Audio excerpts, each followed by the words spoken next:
Let's be honest. You want to be productive. You want to study, work out, finish that project, clean your space, maybe even start that side hustle. But your brain, it's like a toddler with a credit card, chaotic, emotional, and obsessed with instant gratification. You tell yourself, just 10 minutes of scrolling.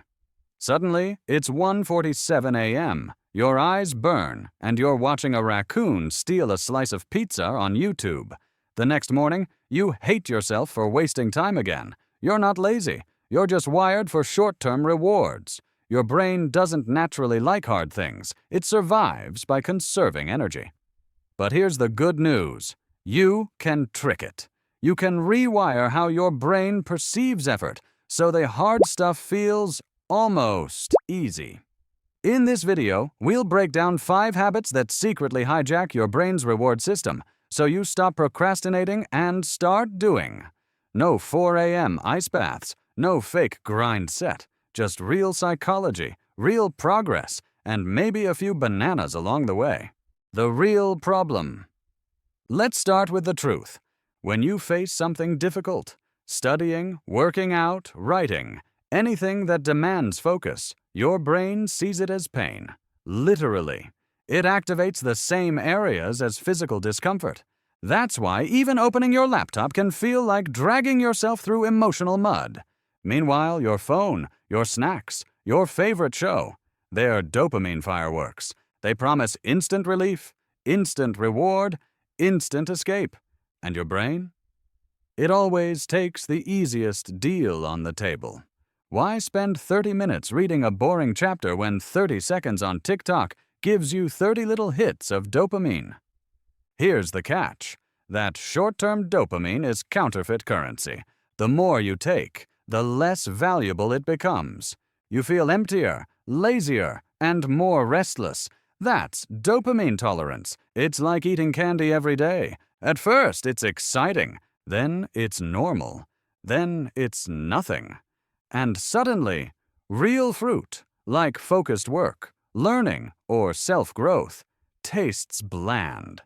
But we can flip that. You don't have to force discipline. You can design it. You just need to understand how your brain's reward system works. The dopamine loop. Let's talk about dopamine, the misunderstood molecule of motivation. People call it the pleasure chemical. But that's not true.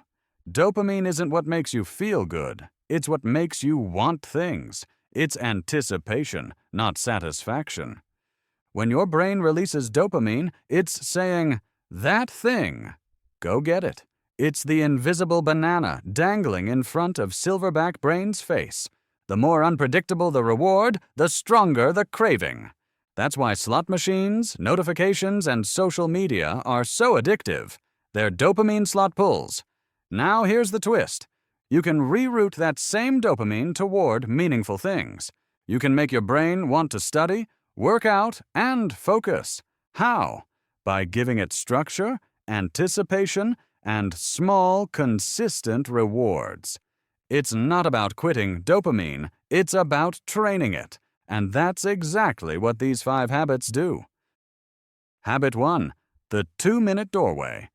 You don't need motivation to start. You need momentum. The biggest friction in doing hard things isn't the task. It's the start. So here's the rule. Make the first step stupidly small. If you want to study, just open your notes. If you want to run, just put on your shoes. If you want to write, open the document and type 1 sentence. That's it. 2 minutes, no pressure. Because once you cross the doorway into action, your brain flips from resistance to progress mode. It's the Zeigarnik effect. Our brains hate unfinished business. Starting creates tension that your mind wants to resolve. And 9 times out of 10, those 2 minutes turn into 20. Your brain says, well, we've already started. Might as well finish. Tiny doorway, massive payoff. Habit 2. Friction swap. Your brain is lazy in the smartest way possible. It always takes the path of least resistance. So don't fight it. Design it. Make hard things easier to start, and easy distractions harder to access. Want to read more? Leave a book open on your desk. Want to stop scrolling? Log out or move apps to a separate folder. Want to work out? Sleep in your gym clothes. This is called choice architecture. You're engineering your environment so your default choices are good ones. Remember, you don't rise to the level of your motivation. You fall to the level of your friction. Lower friction for growth. Raise friction for distraction. Simple, sneaky, effective. Habit 3, work then banana rule. This one's ancient psychology, straight Pavlov.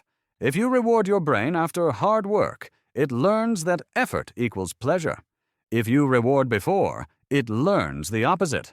Pleasure equals avoidance. That's why scrolling for a minute before studying kills motivation. Your brain's already full, so flip it. Work first, reward after. For example, 25 minutes of study, then 5 minutes of social media. Finish the gym session, then one guilt-free Netflix episode. Write 500 words, then enjoy a snack, a walk, or some game time. You're literally conditioning your brain to crave discipline. Banana after work, not before. Habit 4. The domino task. One of the biggest reasons we avoid hard things is overwhelm. Our brain sees study all day and screams, impossible. So instead of trying to move the mountain, you knock down the first domino. That's your one key task, the smallest thing that triggers momentum. For example, write 1 paragraph, solve 3 math problems, clean just the desk, not the whole room. Small wins create progress loops. Every domino that falls releases a microdose of dopamine, and that's addictive in the right way. By the end of the day, you've built a chain of wins, and that chain is stronger than motivation. It's identity. Habit 5. Public micro-commit. You can trick your brain with accountability. Tell a friend, I'm doing one focus session at 6 p.m. I'll text you when done. That tiny statement flips your motivation switch from internal to social. Humans hate looking inconsistent. We'd rather suffer privately than look unreliable publicly. It's ego jujitsu. And you don't need a full accountability partner.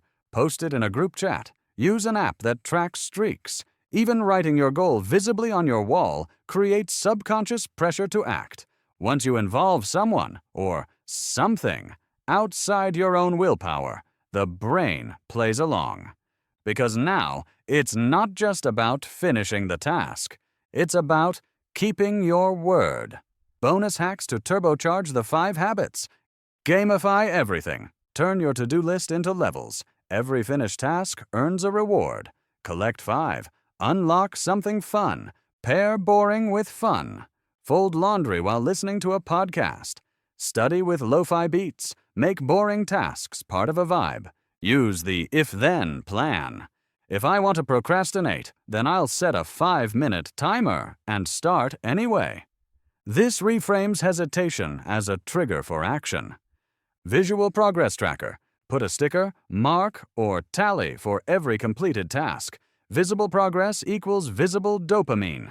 End on a win. Always stop your work session mid-flow. Why? Because your brain will crave coming back to finish it. Writers call this leaving the sentence half-written. It's motivation magic. Identity shift, from forcing to becoming. At first, these habits might feel mechanical, little tricks to control your impulses. But something deeper starts happening. You stop needing to convince yourself to do hard things. You start identifying as someone who just does them. You stop saying, I need to study. You start saying, I'm the kind of person who studies. You stop chasing motivation. You start being disciplined. And that's when real change locks in. Because identity is self-reinforcing. Every small win is a vote for the person you want to become. Think about it. When you open your laptop after 2 minutes, when you skip the doom scroll, when you delay the reward, each act whispers, see? You're not lazy. You're capable. And the more you hear that voice, the louder it gets. until discipline doesn't feel like effort. It feels like you, the choice. At the end of the day, this isn't about tricking your brain forever. It's about retraining it. Every habit you repeat rewires neural pathways. You can either strengthen the ones that chase distraction or the ones that chase growth. So here's the choice. Do you want the candy dopamine, the instant, empty fireworks, or the real dopamine, earned, fulfilling, long-lasting? Your brain doesn't care which you pick. It just follows the pattern you feed it. So, feed it wisely. Today, start small. Pick one habit from this list. Maybe it's the 2-minute doorway.